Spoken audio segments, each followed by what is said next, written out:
And hello, ladies and gentlemen. If you are here to see John Crump, you will not, because John is on a cruise ship heading towards the North Pole. It was too hot in Virginia. So we have some important news. As the title reads, Virginia says, that's the state of Virginia, not the people. The feds, the government, well, not the feds, the state government of Virginia says ARs are not protected by the Second Amendment.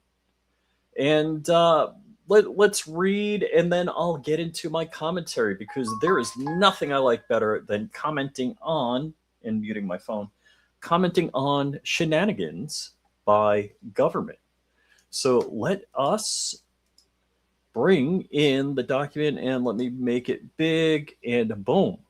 So here we got, it is the state of Virginia in the court of the county of Lancaster versus Crump, because Virginia, during their trial, so Crump was a party to the lawsuit along with the VCDL, GOA, all of the good guys out there.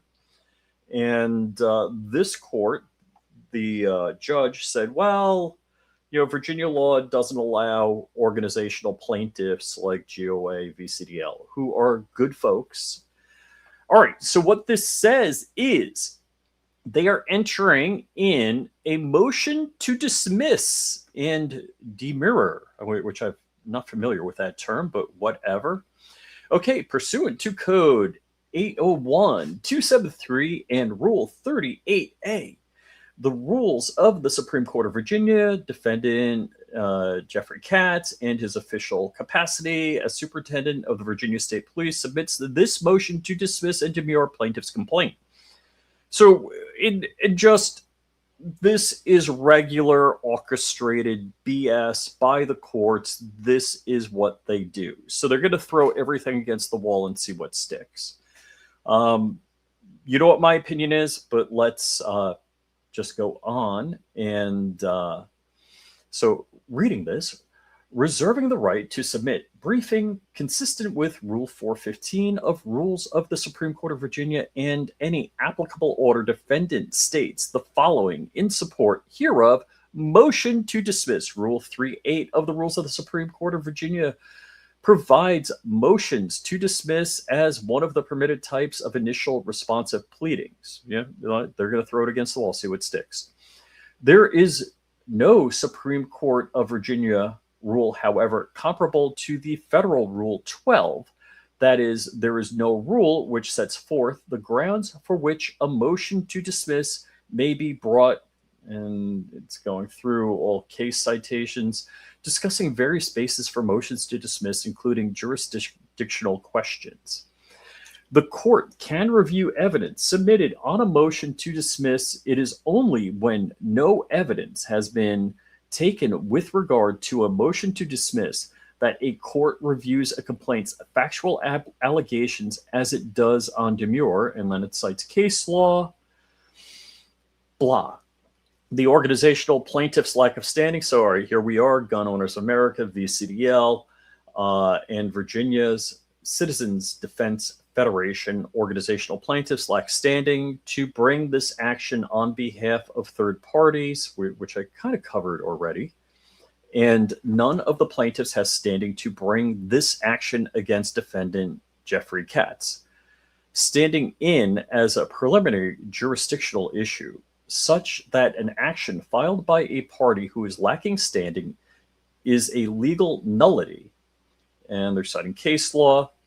Standing requires actual controversy between litigants and protects a court from issuing an advisory opinion, citing case law. Thus, standing has a constitutional dimension that protects separation of powers principles and prevents the jurisdictional process from being used to usurp powers of the political branches. And citing case law, to satisfy the standing requirement, the plaintiff must demonstrate a direct interest in the outcome of the controversy, that the plaintiff's injury was caused by the defendant's action, and that the jurisdictional resolution is above for the injury. And then citing case law, An entity does not require standing to sue in a representative capacity by asserting in the rights of another unless authorized by statute to do so, and citing case law. No such statute authorizes organizational plaintiffs to sue in a representative capacity. Organizational plaintiffs thus lack standing to the extent they purport bring this action on behalf of third parties. We know that. Been there, done that, got the t-shirt. All plaintiffs actually fail to allege standing to assert their claims against defendants Katz because plaintiffs' requested relief does not redress harms they allege. So basically saying Crump, who is the sole plaintiff now, has no claim. To satisfy standing, plaintiffs must show that a court may reasonably be expected to find a remedy, and that remedy, even if not a total solution, must be enough to be able to address harm of the named defendants. And that's citing case law.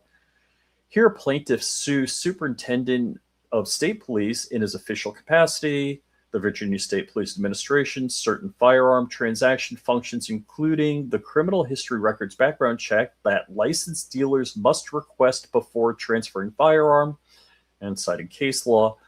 But the laws at issue are also enforced by the Commonwealth attorneys, are independent elected constitutional officers, and local police, including but not limited to sheriffs, who also independently elected constitutional officers over whom defendant Katz has no authority. Regardless of plaintiffs' requested relief against defendants Katz, officials exercising authority independent of defendant Katz may preclude plaintiffs from engaging in the prescribed conduct. So just add a little color commentary here. A lot of the sheriffs, I think half of the sheriffs in Virginia said that we're not going to enforce this law. That's not happening. And I know back further, there was one sheriff that said, fine, if only sheriffs have a carve out, which basically is legal according to the constitutional, as I will say, I'm going to deputize every citizen that wants to be deputized so they can carry whatever gun they want. All right. Getting back to 16 here, thus plaintiffs fail to show that this named defendant has caused or prospectively will cause and allege injuries to them, or that their requested relief will redress it. Additionally, plaintiff's complaint demands that the court issue a permanent injunction enjoining not only the named defendant Katz from enforcing challenged regulations, but also all law enforcement divisions, agencies, and officers with notice of such injunction. So that's basically everybody that could, take away your rights. The relief is precluded because those individuals, entities are not parties to this action. And even if they were parties to this action, plaintiffs do not plead a credible threat of enforcement in particular to each plaintiff as to each unnamed party. All right, so they're basically saying, hey, these guys weren't specifically named in the lawsuit, and you can't have them a party to the lawsuit because you didn't name each one and specify the damages that they could do. Plaintiffs fail to plead and cannot demonstrate a credible threat of enforcement as to each plaintiff individually by defendant Katz. Okay, fine. Accordingly, plaintiffs lack standing. So they're reiterating some of the prior statements. Plaintiffs further claim a violation of Article 1, 11, the Virginia Constitution. However, that provision is not self-executing to the extent, and cites case law, held otherwise those holdings were respectfully decided. A facial challenge to a legislative act is, of course, the most difficult challenge to mount successfully, since the challengers must establish that no set of circumstances exist under which the act would be valid. And they're citing case law, and they're mentioning Rahimi. Plaintiffs do not target only particular weapons or features. They argue the entire assault firearms definition is unconstitutional. Amen, brother. I'm there. Not agreeing with their complaint, but agreeing that all weapons are constitutional, and that's Wolford that just came out, said all weapons, all bearable weapons, I believe was the language, used for offensive or defensive purposes are legal. So that's like a step above Bruin. So they really say, hey, if it's a weapon and you can use it for offense, defense, it doesn't have to have sporting purposes, doesn't have to be in military use. All of the prior stuff is now hogwash. Let's go to 24. Plaintiffs' facial challenge to SB 749 fails because they cannot show the statute is unconstitutional in all applications. And reaching firearms equipped with a grenade launcher. So, and I believe 749 did not even regulate grenade launchers. And we all know grenade launcher crime and bayonet crime is, really underreported and dramatically growing. Plaintiff's complaint invokes only Constitution of Virginia, Article 1, Section 13C complaint. Contrary to plaintiff's assertions, federal Second Amendment doctrine does not control the meaning in this case. Whoa, okay. So they're saying, feds be damned. Marked textual differences between 13 of the Constitution of Virginia and the Second Amendment of the United States Constitution mean interpretations of the latter inform, but do not necessarily govern the construction of the former. And then it's citing case law. Given the history of 13, federal law cannot displace the provision's text, structure, and ratification history. Yeah, I'm not buying that. VA Constitution, Article 1, Section 13, text and history establish collective militia tethered right. I call BS. A guarantee of a collective right tied to a militia, not freestanding guarantee. Yeah, they're ignoring half of that. I don't have Virginia Article 1, Section 13 up, but it does talk about the right of the people to keep and bear arms. Very analogous to the Second Amendment, which in the Heller decision, and I like Dick Heller, Dick Heller's case established that the right to keep and bear arms is an individual right, period. And that would supersede any BS they're trying to do on the state level. Let's see. I'm not sure if I read 30. Plaintiffs cannot show that SB 749 falls under the plain text of Section 13's collective right. Yeah, they're full of it. Even if plaintiffs can demonstrate that Section 13 reaches assault firearms in large capacity magazines, but I would touch a magazine here, but YouTube, is gay. And gay, not in the, gay, let's just say that. And large capacity magazines, the Commonwealth has substantial public safety. So we're talking interest balancing here, interest in regulating those weapons while the challenged regulations impose only modest burden on the asserted right. Look, mag dumping's fun when you can mag dump, and 30-round mags or bigger. And I have a PS90 that the standard capacity is 50 rounds. So I am all for standard capacity magazines or bigger, and size matters. So let's see, regulations heard right. Plaintiffs claim fail as a matter of law under either doctrine. So it again, they're throwing stuff against the wall, seeing if it sticks. It won't. Even if the court adopts plaintiffs' mistaken theory that there is an individual right in Virginia Constitution, plaintiffs cannot demonstrate that the assault firearms in large capacity magazines are arms protected by the Second Amendment. So we've got a couple of different rulings going on in Virginia, and one of them was like, hey, we probably want to hold off on making a decision on this until the Supreme Court decides, because the Supreme Court just granted certiorari. What that means, I don't know. I'm not a Frenchie or Latin. I don't know them words, but I know what it means. What it means is they're going to take up the case and they're going to decide on large capacity magazines and assault weapons. So basically AR-15s, as we would call them. And again, I'm using their terms. I'm not, I'm not scared by firearms. Neither should you be. And that's what I call hoplophobia. It's the fear of weapons. Assault firearms and large capacity magazines are not in common use today for lawful self-defense because assault weapons are weapons that are most useful in military service. They lie outside the ambit, I never heard that term, of the Second Amendment, and they're citing some case law. They're even citing Heller and Bianchi. Wow. All right. So wait, they're talking common use. So AR-15s, I have at least 15 built AR-15s. I probably have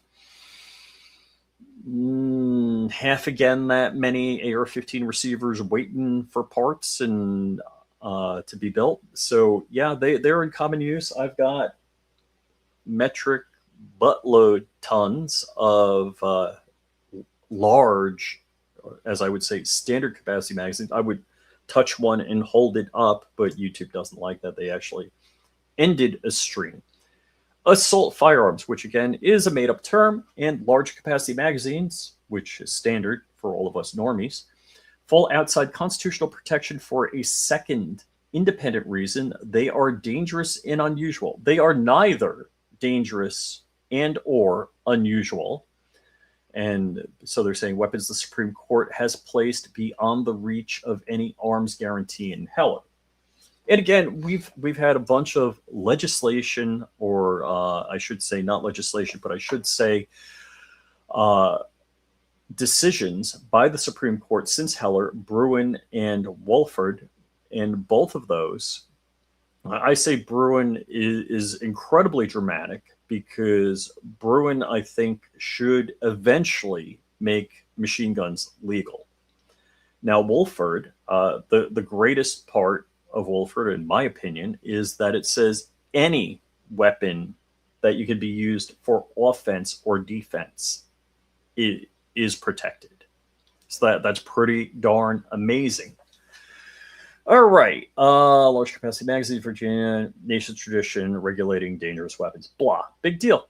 They're not dangerous. And the other thing that I always love to quote, if you ever hear me talk about Second Amendment rights and people being gun grabbers against AR-15s, statistically, all long gun deaths in 1 year, and that's shotguns, bolt action rifles, any other firearm that is not a pistol, are about 400 deaths a year. So why they go crazy trying to regulate AR-15s is way beyond any normal, rational person's understanding.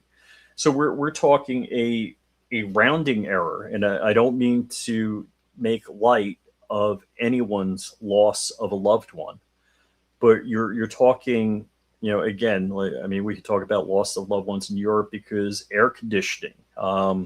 More people die in Europe, and that's if you do a per capita basis during the summer, so only half the year or less, because of no air conditioning. So I think it's like 10-to-1 ratio. So if you figure out all of the things to narrow it down to a per individual, per incident type thing. Let's get back into it. So Virginia and the nation have a long tradition. I think I covered that. SB 749 is justified because it addresses the dramatic technological change of rapid fire semi-automatic assault firearms in large capacity magazines. I mean, is an AR-15 eligible for curio and relic? Wasn't it the 50s that it came about? I mean, other than FRT super safeties, trigger kickers, that there's no, in fact, of course there's no trigger kicker here. I'm in Florida, or no super safety here because I am in Florida. Okay, I mean, you could say spicy trigger devices, but yeah, the AR-15 is the same as it always was, other than M-lock and stuff like that. Rapid societal change of mass shootings. So, and again, mass shootings aren't as mass unless you believe all the Bloomberg Kool-Aid you've been drinking. The Commonwealth's public safety interest, now we're talking interest balancing, is substantial, and SB 749 is reasonably adapted to that interest. Any burden on John Crump, because he's the only plaintiff, his rights is modest and does not outweigh the Commonwealth's interests. Last I asked John, he had about 100 AR-15s. I think he's got more because they keep coming. All of the foregoing paragraphs are incorporated herein by reference in support of the demurrer, which I'll have to look up that term. I do not know what that means. The court, I would have to be a scholar of some sort to know what that means.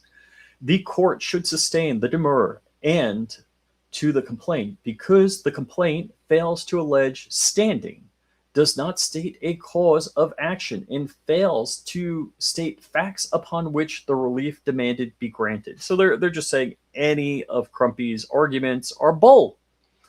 A demurrer tests complaint's legal sufficiency, citing case law, and will be sustained if the complaint does not state the cause of action or fails to state facts upon which relief demanded be granted, and citing case law.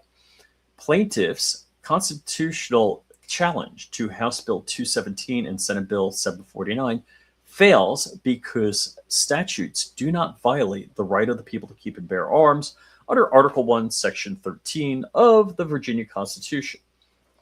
Plaintiffs fail to meet their burden to plead facts demonstrating Article 1, Section 13 applies to assault firearms and large capacity ammunition feeding devices subject to challenge statutes. Moreover, all the challenge statutes restrictions on assault firearms and large capacity ammunition feeding devices are relevantly similar to Virginia and the nation's history and tradition of regulation affecting firearms as a matter of law. So that's kind of what they're talking about, that the Bruin decision said that during the founding period,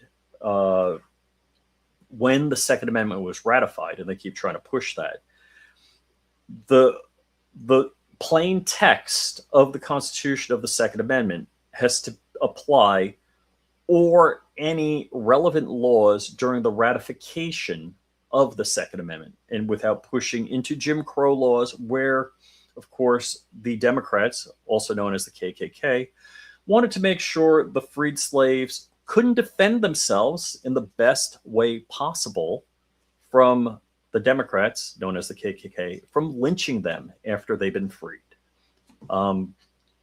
So yeah, that's where they were going with that. The challenge statutes are constitutional, both facially and as applied to the plaintiffs. Plaintiffs' due process claim fails because the challenge laws are not vague as a matter of law. Wherefore, defendant respectfully requests the court to sustain his motion to dismiss and demur the plaintiff's complaint with and award such other relief as may be just and proper. And respectfully submitted, Jeffrey Katz, in his official capacity as Superintendent of Virginia State Police.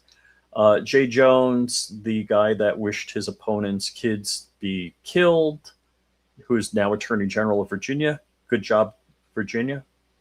And Gretchen, whatever, Deputy Attorney General. So yeah, let me go to the comments. I'm sorry, I am flying solo here, so I did not get to greet and talk to all of you people. Let me just scroll through the comments here. LA Vino Latino, how are you? How are you? Did I see Zanti Misfit? Yes, I believe I see Zanti Misfit. I'm just going to go through the chats here. I see Kurt24 Dangled Matt. How's it going, gentlemen? We got Misfit from Zanti. Damian Christ, how's it going? And we got Tech Money. Let's see. Dude. So yes, the current VA government is a bunch of communists. And yes, we're flying solo, so it's just Rich. And Range Minded Podcast, how's it going, man? Let's see. The court can dismiss itself. Amen, brother. Amen.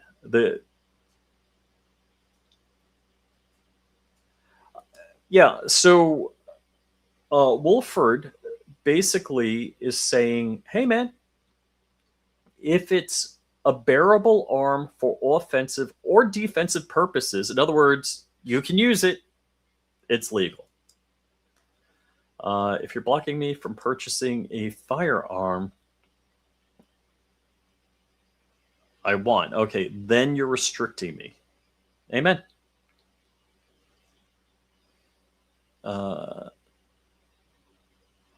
Ooh, man. Hold on. How come it's not clicking? I'm clicking. You know that if Jones didn't write the response, it would have been in crayon. Ooh. So, what? All right, my dog's barking at something.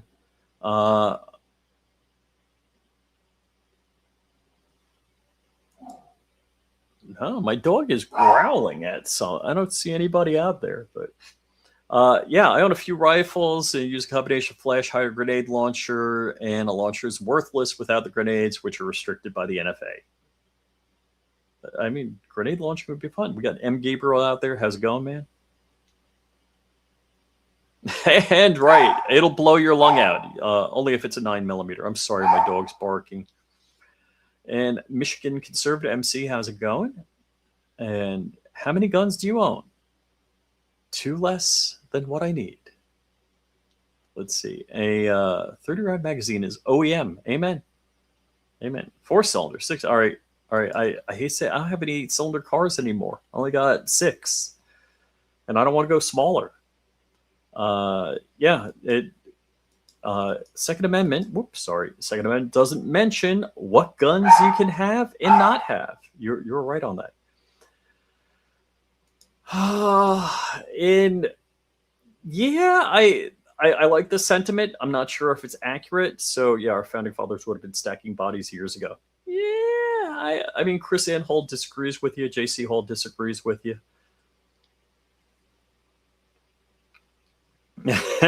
I would hear the founding fathers reloading. That's a good one. And let me just keep going. And okay, all right. Hey, here's another great statistic. Hands and feet unalive more people than AR-15s. That is actually correct. I mean, murder's illegal, so just don't do it.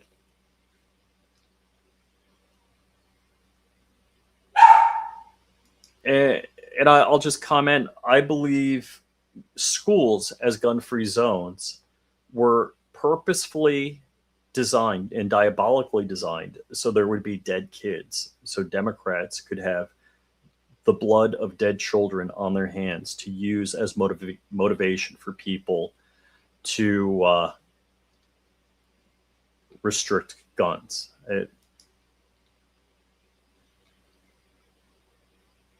And yeah, criminals will criminal. So yeah, they're not going to listen. Oh, all right. Gungadin, a demurrer is legal objection filed in a civil lawsuit asserting that even if all plaintiffs' factual claims are true, they do not state a valid legal cause of action. Thank you. I have learned something. Live life. What's up? What's up?